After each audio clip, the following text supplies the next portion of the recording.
I'm Dr. Erene Mihalas here with Dr. Linzie Crute, and we're going to talk about the chiropractic aspect of lip and tongue ties. Yes. So, we have seen an influx of lip and tongue tie babies. More so than I ever expected in practice, yes. Yeah, and I feel like they didn't really go over it as much as we are seeing it now. Yeah. So, what are a few things that you'd say that you see with a baby that has ties before we actually see that they're revised or have them even referred out for a revision? Yeah. We are prenatal chiropractors, so that's kind of how I started in my career. Is I treated pregnant mommies, and then when you treat pregnant mommies, then they want to bring their babies in. And so I had to do some postgraduate work learning about adjusting infants because they are in great need of adjustments too. The birthing process alone can be very traumatic to a baby. The way that they're sitting in mom's belly for 9 months can be very traumatic. So I expected that.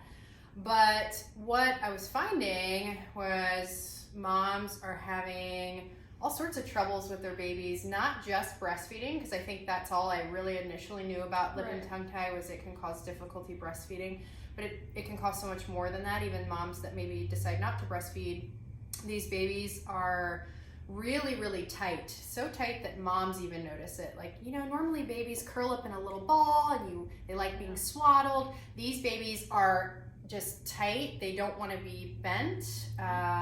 Oftentimes their necks are turned one way or another.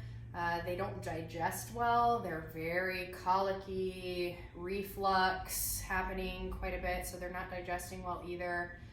And that's just a few of the things that I think. Spitting up, just random times, really. Even when I was checking a baby earlier today, he started spitting up, and I was like, oh, does that happen a lot? She's like, yeah, I guess it does. Yeah. And wasn't even around feeding, so. Yeah, and I have 2 children of my own, and to some degree, they tend to grow out of that.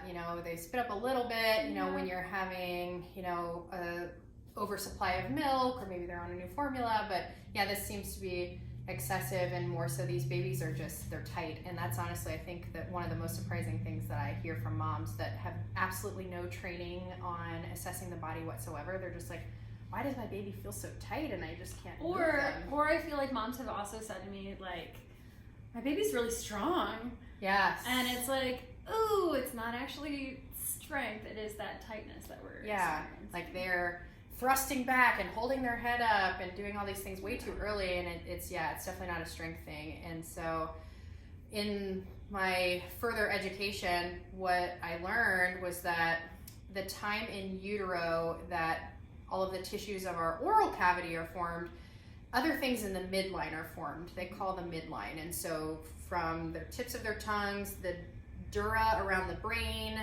around their spinal cord, the meninges, and really tissue all the way to the tips of their toes are formed at that same time. And so it makes sense that if their mouth is super tight, which oftentimes you'll see if you take 2 little pinkies and you kind of pull down underneath your tongue, you'll see excess tissue there. Lifting the tongue up, you'll see blanching or excess tissue there. Sometimes the tongue will be cupped. Sometimes their cheeks are even tied.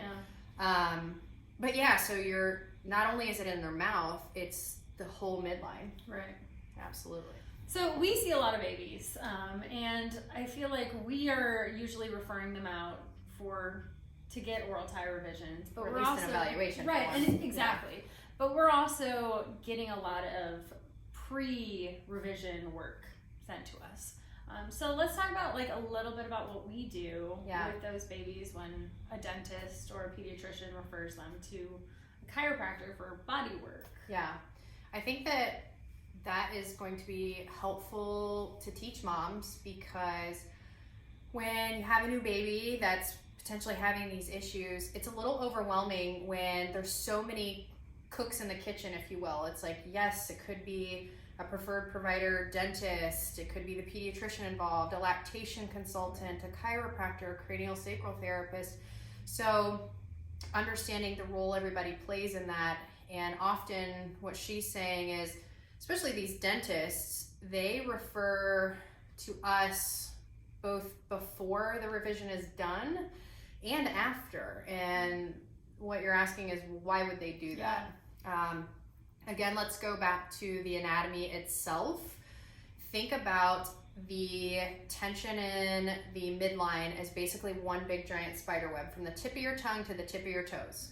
And so if the dentist goes in and they clip or do a laser frenotomy on the oral tissues, that's only one part of that entire tension web. And so what these dentists have found that have been doing this for years is that if they have a little bit of work done on their bodies prior to the revision tends to go better, and they tend to get better results themselves. So as a chiropractor, we are checking babies from their head to toes. And so we're really looking at overall the way their bodies move, their alignment. So really if everything as far as their spine goes is lined up, we check their jaw, TMJ, we check in their palate, and we even check into their skull, which are their sutures, the parts that fuse. Sometimes you can find little tension patterns in the skull, or even like overlapping flat spots in the head, things like that. So I think that those dentists like chiropractors because they get better results, and it just makes sense. So yeah, sometimes we do it beforehand. Now the question would be, if you get some chiropractic care on your baby before the frenotomy, do they need to come afterward? Oftentimes, yes, they do.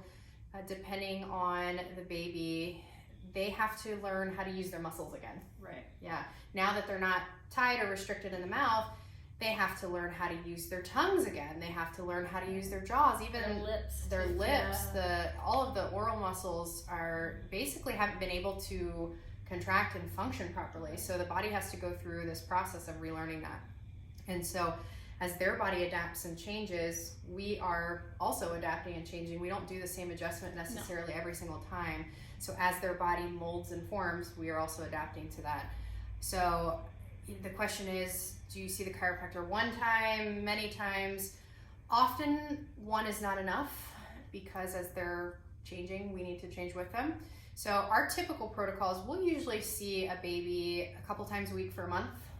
And really in that 4-week span, not only are we doing the adjustments, but we're teaching the moms to do some stuff at home. Stretches and how to stretch your baby's neck, how to massage your baby, how to work on their head. And I find that support, I think moms really appreciate it. It's not just a one and done type thing. Right. We all know, you go home, you're like, what did that doctor say? Or new challenges arise. Absolutely. So I think that they get the best results themselves, and they really do appreciate that. And then I usually think after that 4-week span, we do a reevaluation, and we kind of see where they're at. And oftentimes they're great. Yeah. And if they need a little bit more help, then we change the treatment plan. But I think there's a little bit of confusion in that too. Yeah, I think that's one of the big things. And then another thing that people have asked me is, are you going to crack my baby? Yes. That is one of those things that just like, makes my skin crawl. I think YouTube did that. And that definitely is a concern. Yeah. No one should be, manually snapping, twisting, cracking your baby. We are absolutely not doing that.